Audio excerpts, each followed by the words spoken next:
Exploration Day 35.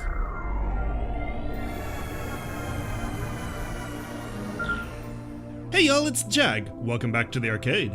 Let's get back to just another game, Pikmin 3, where yesterday we almost succeeded in rescuing Olimar. We got him all the way through the Formidable Oak, all the way to the bottom. We were literally like feet away from our ship, and then, well, it was officially nighttime.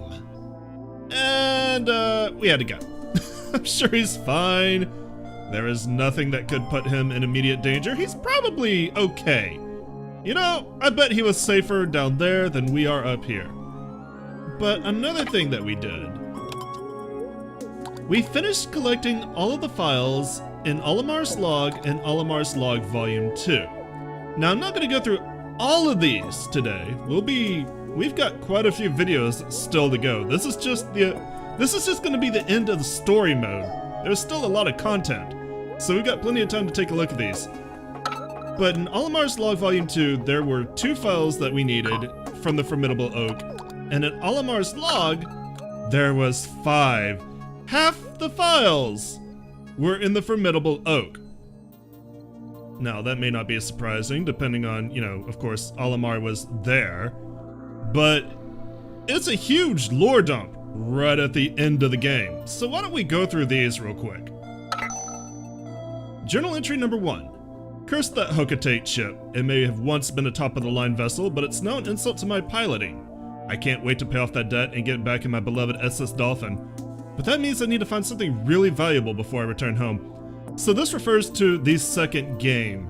Captain Olimar, in the second game, returned to Planet 404 to pay off his company's debt because his ship was repossessed. And, you know, that was the last thing of value that the company had. His boss sent him here to find more treasure, and he's been doing this entire time to try to get his ship back, basically. Number 2. Louis has become even more problematic. All he does is nod or shake his head, and yet he consumes 3 times the amount of food that I do. Not cool, Louis, not cool. Number 3. My search for treasure continues with no luck, but I can't fly back home to Hokatate without procuring a few priceless artifacts. I'm sensing something valuable up ahead, but I'm also sensing danger. So if someone finds this data file, please send word to my son that I didn't make it. Now, you would think that this would be talking about the Formidable Oak, but we didn't find that journal entry there. This journal, I don't remember exactly where this one was found, but only journals entries 6 through 10 were found at the Formidable Oak, so this is talking about something else. Journal entry number 4. It has been so long. I hope that my son and daughter back in Hokatate haven't forgotten about their father. Once my work here is done, I'm taking an extended holiday so we can take a spacecation. We may not have the budget to go far, but that's okay, as long as we're together. This is the first time that Olimar mentions that he has a daughter. Pretty much all in Pikmin and Pikmin 2, he's talking about getting back to his son. This is the first time he's mentioned a daughter, so it's not known if he's always had a daughter, or if the daughter was born between Pikmin 2 and 3. Not really sure on this one. Journal entry number 5. I found a key today. It says something about a cosmic drive on it. I doubt it's worth much, but it'll be a nice souvenir for my son if I ever get back to Hokatate. So my search for treasure continues. I'll stop at nothing to find the ultimate prize. I just know there's gold on this planet somewhere. Obviously that's our cosmic drive key, and it kind of makes you wonder. There's not that much difference between a Koppai and Hokatate. In fact, the planets obviously, the denizens of the planet obviously know each other. The Hokatates, I think they have pointed ears, and the Koppaites have round ears, and that's about the only difference. So you assume that the technology is about the same. So how does Olimar get here without knowing what a cosmic drive key is? Journal entry number 6. Today I had a terrifying dream in which Pikmin were carrying me back to the Onion after I'd been ravaged by creatures. I thought I shared a strong bond with them, but maybe that was just my wishful thinking. I might have to start sleeping with one eye open. This is a reference to the bad ending of Pikmin 1. In Pikmin 1 you have 30 days to escape the planet, to get enough ship parts to escape the planet, because otherwise the oxygen will poison Olimar and he'll die. So if you get the bad ending, Olimar doesn't quite make it out of the atmosphere, crashes back on planet 404, the Pikmin find him and bring him back to their onion, and he sprouts in a form that's called Pikmar, or Olimar. You don't really see his whole body, but you see him get planted in the ground and start to sprout. So, nice little throwback there for people who may not have ever seen that. Journal entry number 7. I spotted some glittering gold material on top of the tree. I think I smell treasure. I'll head up there first thing tomorrow to investigate. Louis is refusing to go for some reason, but I'm not going to let him come between me and some undiscovered riches. Uh-oh. Journal entry number 8. How long have I been out? My mind is still cloudy. That golden life form pursues me relentlessly. I don't have any Pikmin here to help me. I'm at the end of my rope, and I don't know how I'll ever escape. I think the forced sleep mode on my suit is kicking in. Losing consciousness again. Number 9. This golden glittering life form is taking a real shine to me. It doesn't seem dangerous, but it also won't let me go for some strange reason. I guess I've always gotten along well with animals, but this is kind of pushing it. Oh no. I thought I deactivated the forced sleep mode. And number 10. Captured again, over and over. No matter how many times I try to escape, I find myself atop this tower. Each time I awake to see that another day has passed. The grip of this wretched beast has taken its toll on me. My only hope is for someone to save me from this torment. Going dark again. So there you go, that's an idea of what Olimar's been going through. Well, we've been trying to find out where he's gone with our damn cosmic drive key, and we've been distracted by Louis. Well, we shouldn't let him suffer through one more day of that. Let's head to the Formidable Oak, and let's actually prove ourselves heroes.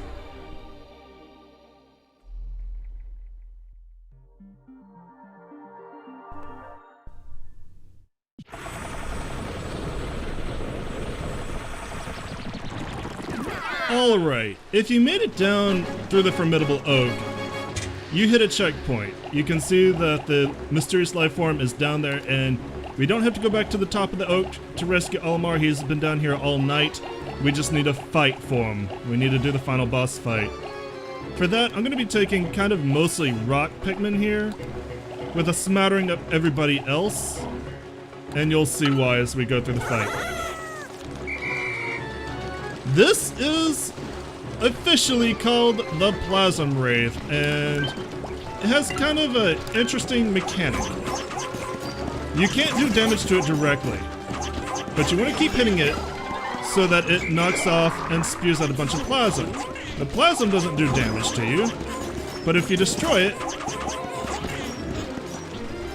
you're basically depleting its health, because whatever you don't destroy, it will reabsorb and get that health back. So if you destroy it all, it can't recover that health. Every time it spews out this plasm, it gets a little bit smaller, it loses more of its overall health bar.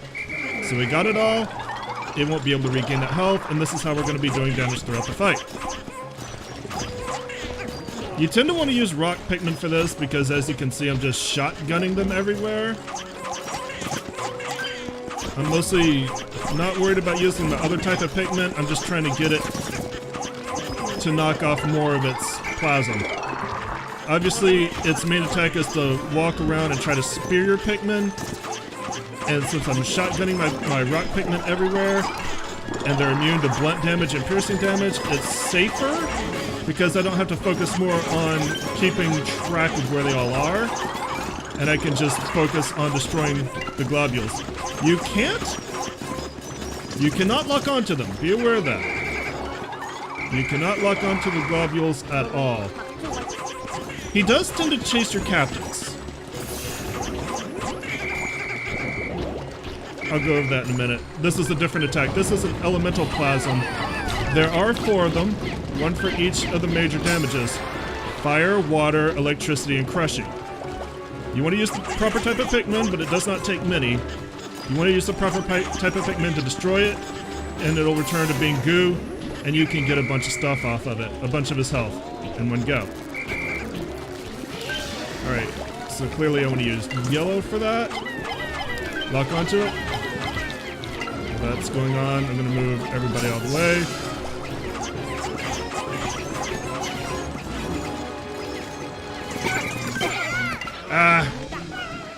It's really hard to get through this fight without losing Pikmin. It really is. Even though it primarily focuses on chasing your captains, and you can set up a distraction by using one captain to control the Pikmin and the other captains to run around. That's something that's easier to do on the Wii U version of this when you had the touchpad. That's one of the sacrifices of this moving to the Switch version. It's a little bit harder to swap between captain squads. Or at least it's not as organic. You notice that it did not absorb the big plasm that we left behind. That's because it takes it about 20 seconds to reabsorb a plasm. You have about that long to destroy as much of it as you can get.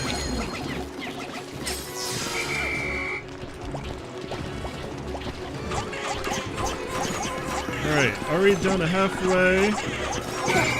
And I hate when it takes flight. I hate when it takes flight. That makes it really hard to avoid that piercing attack. You can knock it out of the air with pink Pikmin if it doesn't knock you out of the air or knock you across the ground first.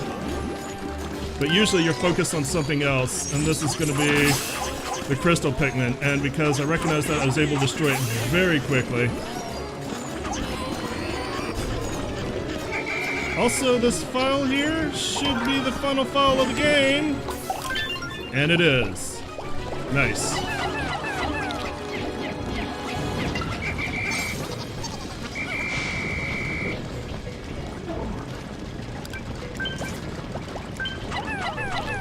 Alright, take care of that fire. We broke it at the wrong time. That plasm took 20 seconds on the ground and it was able to reabsorb it. It's not from when you break it. It's 20 seconds from when it spews out. You break it and try to get rid of the plasm in that time.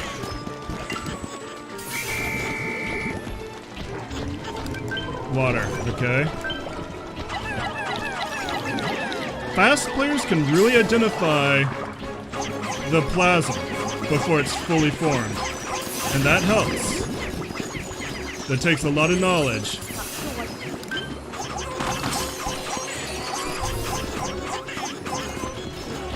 Oh good, I got 2 crushings. That's real good because I can just throw out my rock Pikmin to clear it up.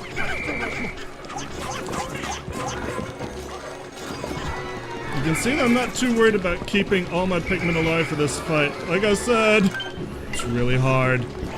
But honestly, we've been moving along really quickly. It actually has a phase where it will throw out 3 plasms at once. And I think we barely saw that phase. Good. Alright, back away.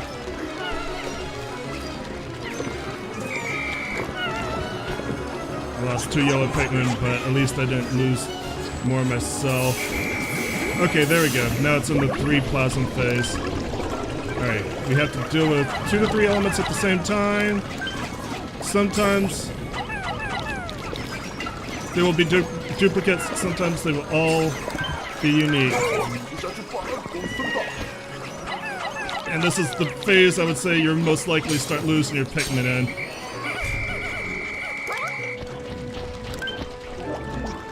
I hate that phase.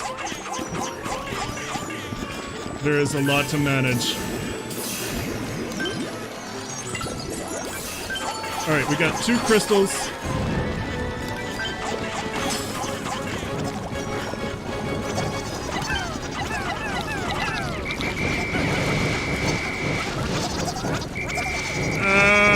I know I walked into that. I was hopeful I could just keep them under control. I think I mostly did. I don't think I lost any Pikmin. That was kind of bad placement.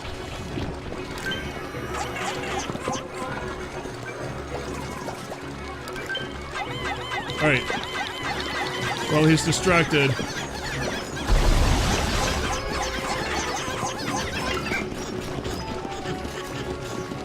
There we go. He is tiny now. And he's back to only being able to spew out 1 plasm at a time. Excellent. At this point, it's just watching his piercing attack. And getting rid of him as quick as we can. In fact, he is very small now. It's gonna seem like his health bar lasts forever because it does. Ah, I lost a blue. And a pink and a...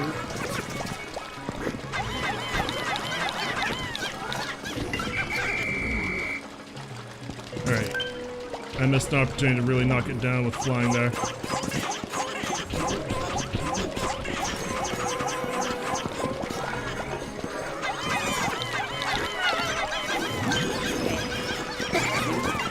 Ow.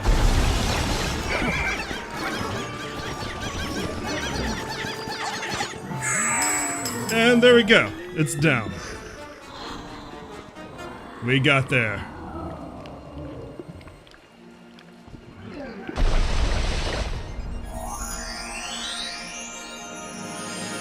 As it slithers away, finally it gives up Olimar.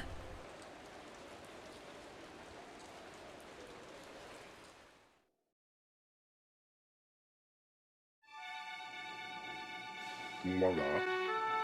Operatie. Ja, kapten Olimar. Den nussessun sesirol. 야마카테스 이름부터 소화를 이도. 나는 nussessun sesir. 인파크티스테네 소호. ホテ集合トロ Ospa, du kan nog lätt jobba. Второй сезон. Есть чувствуется Koppai 하는 걸 그런 게 뱉던 들어. 中ハム Kapten Olimar. Sui, tror jag vad ni? På tapet, tamtamar tara. Jo, mom, kapten. Vad gjorde ni?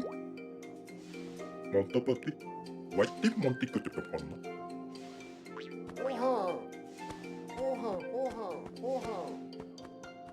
Beh.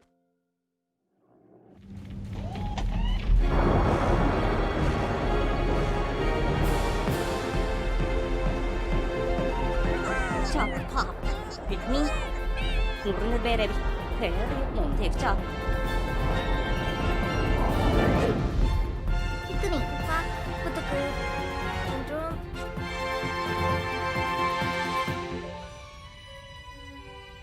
나. What the fool?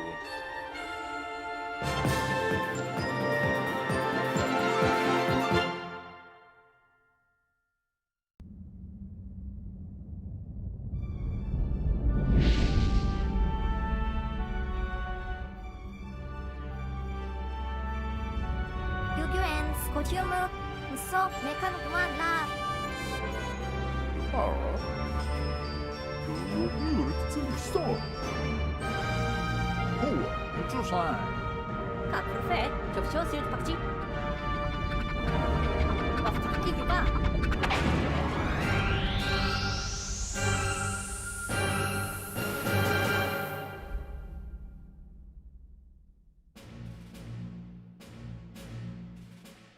And so the intrepid explorers successfully complete their mission. After securing a bountiful supply of edible matter and learning the valuable lessons of planning and teamwork, the explorers are set to become the saviors of their home planet. Under their guidance, the seeds they've recovered will be used to kick off a sustainable cycle of cultivation and harvesting, thus bringing new life to Koppai. However, one question remains. What was the cause of the accident that sent the SS Drake hurtling to PNF 404's surface? Perhaps it wasn't an accident after all.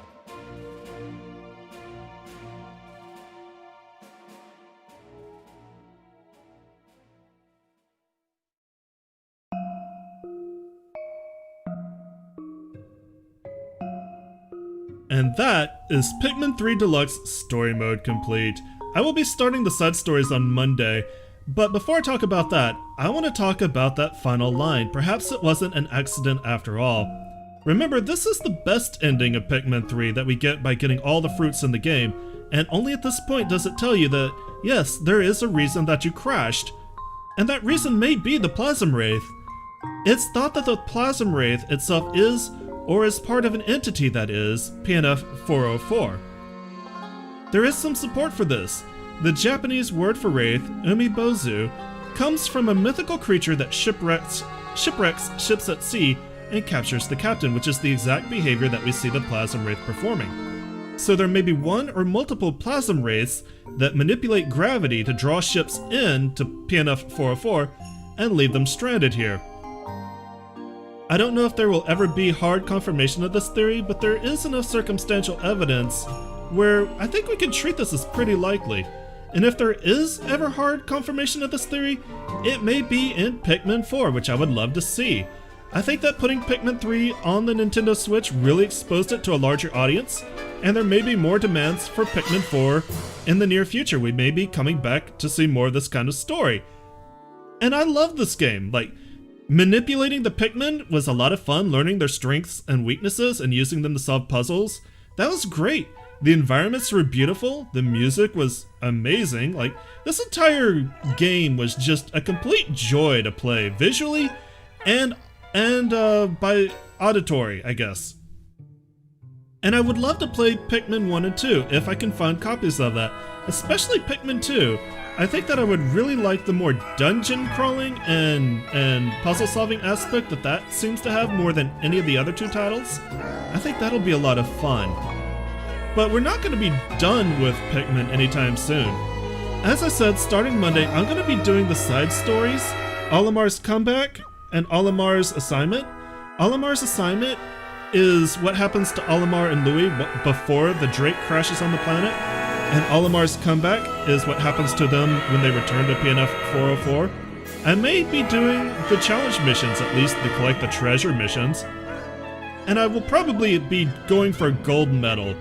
Platinum does require 100% completion of each level. That may be more difficult, but I believe I can try for at least gold. And I hope you guys will still continue with me because you guys really seem to enjoy this. I've gotten so many positive comments and likes, and I really appreciate it. Thanks so much for coming out and joining me and enjoying this whole game with me. We got a lot more to go, and I will see you then. Make sure you stick around for our final report, and you guys have a great day. Bye-bye.